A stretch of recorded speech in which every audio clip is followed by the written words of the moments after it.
Hey, Wes Buck here, Drag Illustrated Magazine. Getting some love from Jimmy Biggs. Yes, sir. With the man, the myth, the legend, John Fore the Third. What's up, baby? What's up, baby? Joe Blow performance. Well, hey, we just like moments ago finished round 2 of Radio vs. the World. I got some notes here. I'm going all Billy Stocklin. And I just want to go over it real quick because it was kind of, there's some crazy stuff. And I mean, obviously there's people watching on the live feed, so you know what's going on, you know what's happening, but there's some interesting, like there's some interesting things, I guess, that took place for me personally or whatever, like the Barry Holder run there. I thought that was going to be a good race. Like, I thought that was going to be a good race, and Holder goes right up in smoke, and Barry goes out in wheel stands and has to shut it off early. Them being able to go out there and get another round, they're going to be trouble. I mean, they're going to creep up on this thing. Jackson, obviously, a heck of, was that probably the race of the round? Yeah. That was a 95. Stevie Jackson takes out Mark Mickey with a 395 to a 397. Can you believe we saw that, a 395 to a 397? Hey, and then shade or whatever. Yeah, it's going to be better. Yeah, it's unbelievable. And Ryan Martin took out Kluger. There was a little bit of a deal there. Kluger lost reverse, so they all run out there and push the car back, and he goes in, rolls through the beams, and you hate to see guys lose like that, especially Kevin Fiskus, longtime friend of Drag Illustrated, great ambassador of the sport of drag racing, racing Pro Mod now with the NHRA and the RPM series, which are racing next weekend in West Palm Beach, if you don't already know. But I mean, they swapped motors, blew the motor up in the radial car, put the motor out of his Pro Mod in the radial car, worked all night, and you just hate to see him.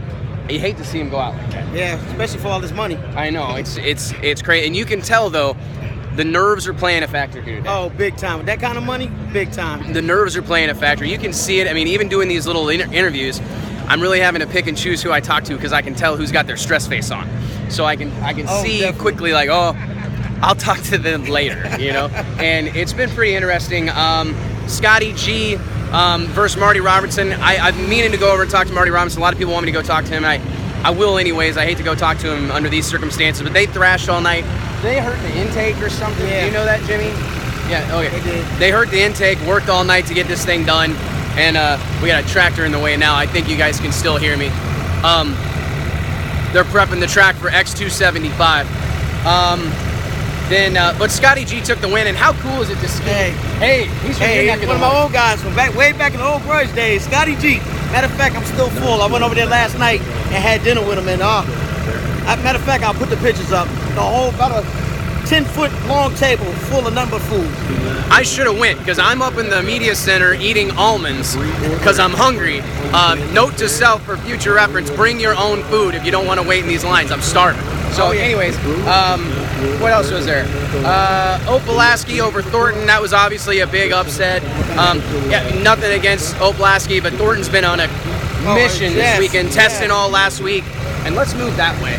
And we're going to get away from, let's go down here.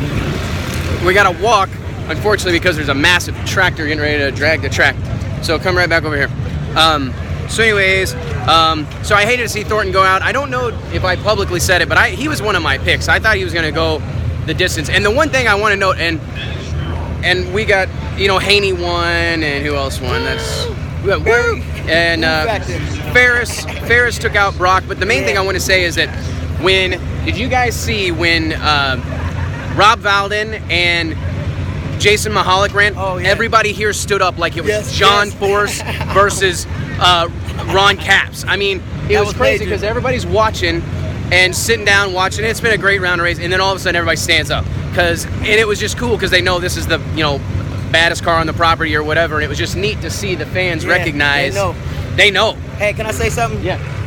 People better watch out. This type of racing, there's no other racing on the planet where you can go up in the stands and know just about every fan in the stands on a first name basis. It's nobody else. It's it's a sight to behold for sure.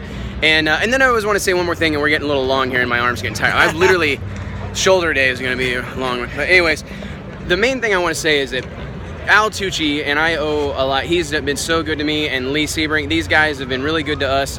And Al, over the years, has been so good to Drag Illustrated, and I hope he knows I appreciate it.